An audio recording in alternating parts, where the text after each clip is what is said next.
Hola a todo el auditorio. Primero quiero comenzar dando las gracias. Siempre encuentro placentero volver a Uruguay. Siempre recuerdo que alguna vez pasé de adolescente en un paseo familiar por aquí. Entonces, poder volver y crecer y ver cómo evoluciona Uruguay para mí pues es maravilloso. También al equipo CAS que me ha acogido desde hace ya un buen tiempo. Lo que hemos venido trabajando entre todo el equipo, entre los amigos, es para mí un placer. Y por supuesto, pues con la fundación, con la doctora Besseman. So, bedanke mich für die Einladung nochmal.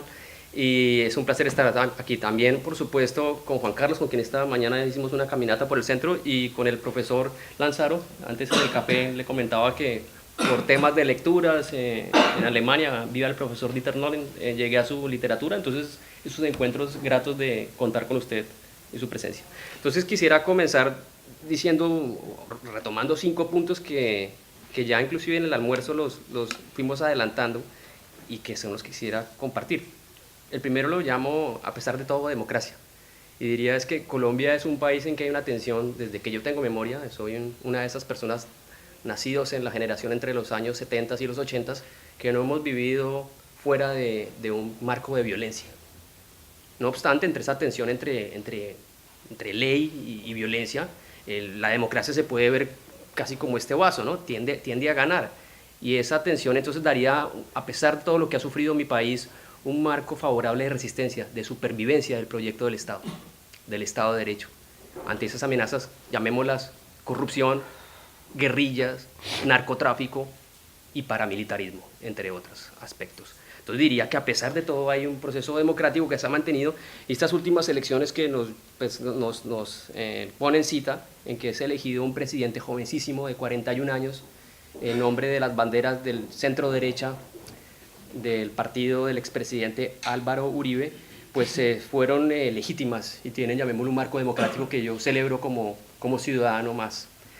Por ejemplo, encontramos una mayor participación que en años previos. Antes teníamos una abstención que puede a sobrepasar el 50-25%, se ha reducido, y los jóvenes, la gente joven, maravillosamente se ha interesado en esta campaña, que a pesar de todos los defectos y polémicas de posverdad, de egos, de medios de comunicación no muy serios, también tuvo debates interesantes, también tuvo creatividad en la comunicación política, hubo cosas que decir, que comentar, y los candidatos se movieron y lucharon entre sí democráticamente, y eso está bien, a pesar de los ataques y los defectos. Entonces yo diría democracia a pesar de todo.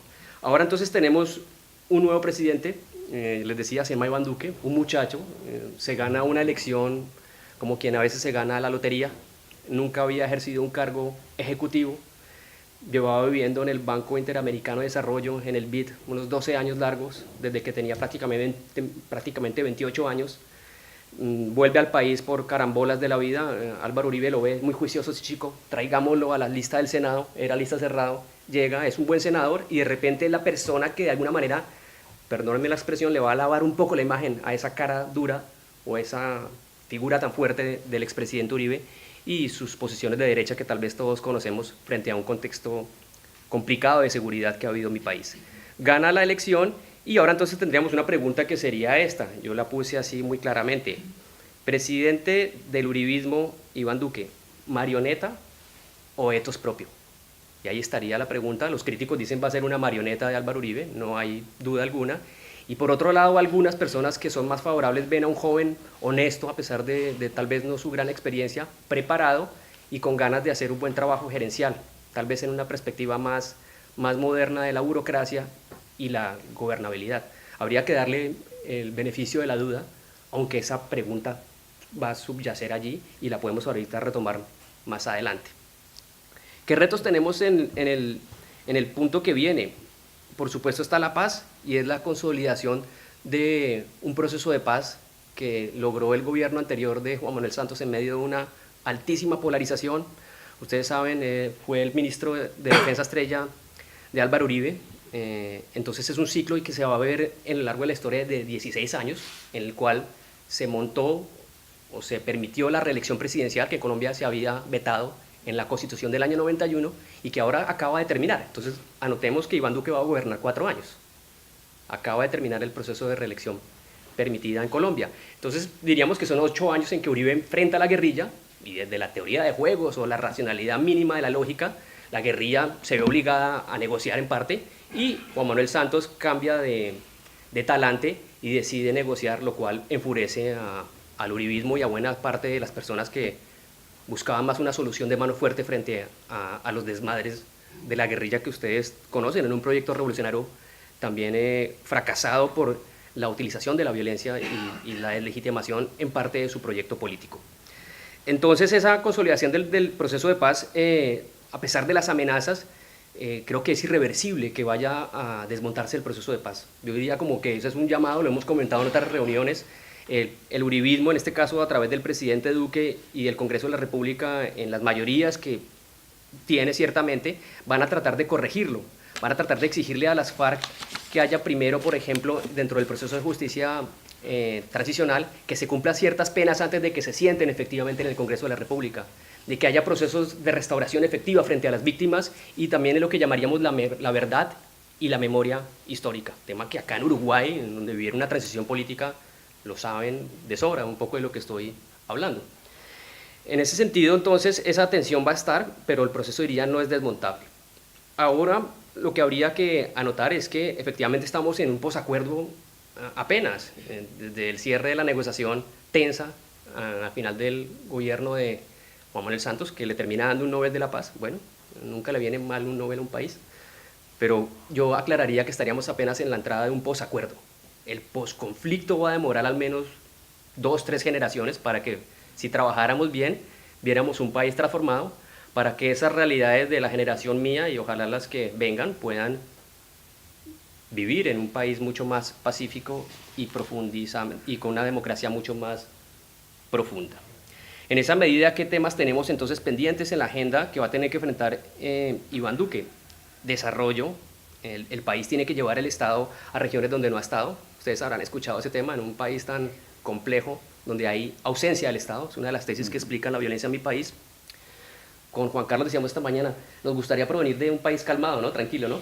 Venimos de estos, llamémoslo, realismos mágicos, en lo bueno y en lo malo, y qué envidia de la buena, ¿no? Las horas que nos dimos de esta caminata. Entonces diría que desarrollo, llegar el Estado a lugares donde no ha estado, al campo, un equilibrio entre la paz a nivel de las zonas urbanas, pero también de las rurales, donde también pasa la paz y donde el conflicto tiene origen en la redistribución de la tierra, la educación, la competitividad y la participación política más abierta, que incluye, por supuesto, a las FARC como partido, nos guste o no, experiencia que también acá ustedes en Uruguay han vivido, en que inclusive han llegado a tener a la izquierda en el gobierno. Esa pregunta que es central, la inclusión política, no la termina de aceptar los sectores de derecha. Todavía no imaginan que la izquierda pueda llegar democráticamente a gobernar el país. Y en ese sentido, 50 años de guerra o más le hacen todavía daño a una izquierda democrática. Por otro lado, también tenemos ahora vías extralegales que todavía están funcionando, operando en mi país. Mafias, grupos de reinsertados de las FARC que no se han reinsertado efectivamente, ahora vienen aterrorizando sobre todo la zona fronteriza con Ecuador.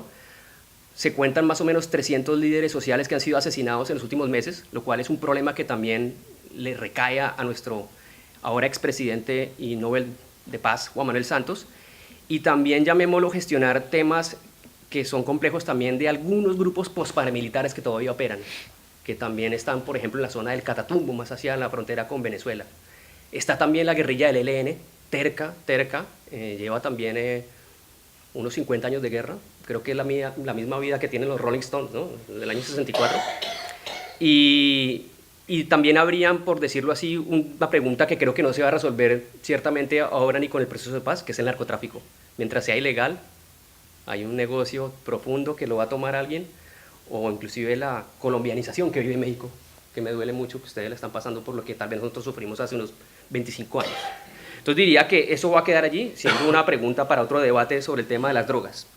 ¿Qué entonces va a pasar? Diría que el presidente tiene que gestionar eso, y ahora para el último punto, que el profesor Lanzaro me alegra que esté aquí, sería un poco entonces la posición que va a tener de gobierno Iván Duque, y vuelvo a eso que yo subrayé al principio. ¿Tiene un etos propio o será una marioneta?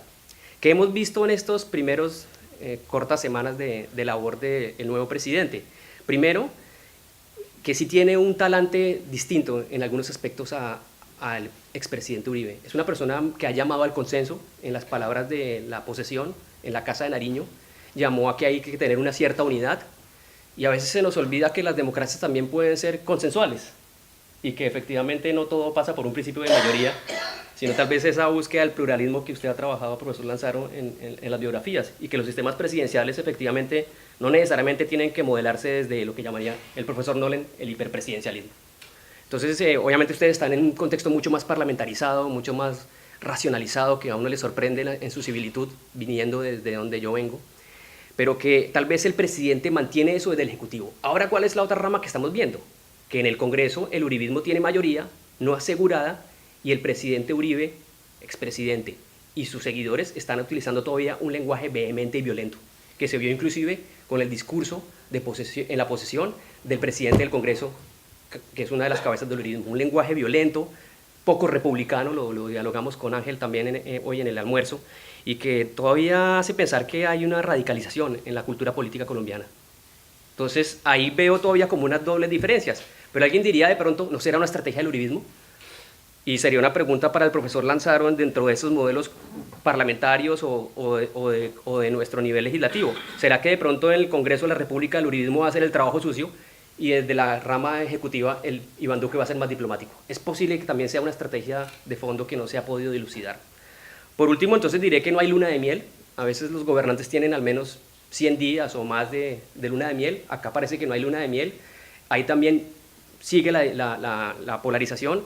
El segundo mayor votado en la elección, que es Gustavo Petro, es un candidato de izquierda que ha sido señalado de populista, con un potencial peligroso para ejecutar. Creo que como alcalde de Bogotá lo demostró, es no ciertamente muy profesional. Entonces, en ese sentido, él ha anunciado no solo oposición desde el Congreso, cuando también hay una novedad en Colombia que es un estatuto de la oposición, que le va a permitir a ciertos partidos de una manera más organizada ejercer oposición frente al actual presidente, sino también movilización en las calles. Es decir, la campaña electoral arrancó desde ya, en los próximos 4 años, para si eventualmente este proyecto de izquierda, con rasgos populistas, pudiera llegar a relevar lo que Iván Duque hiciera, bien o mal. Creía que entonces esos son como el marco de lo que está pasando en Colombia, y nuevamente agradezco la atención de escuchar una vez más lo que pasa en un país como Colombia, y que todos ustedes nos apoyen con su maravillosa opinión y conocimiento y sentimientos a favor de la nación colombiana. Gracias nuevamente.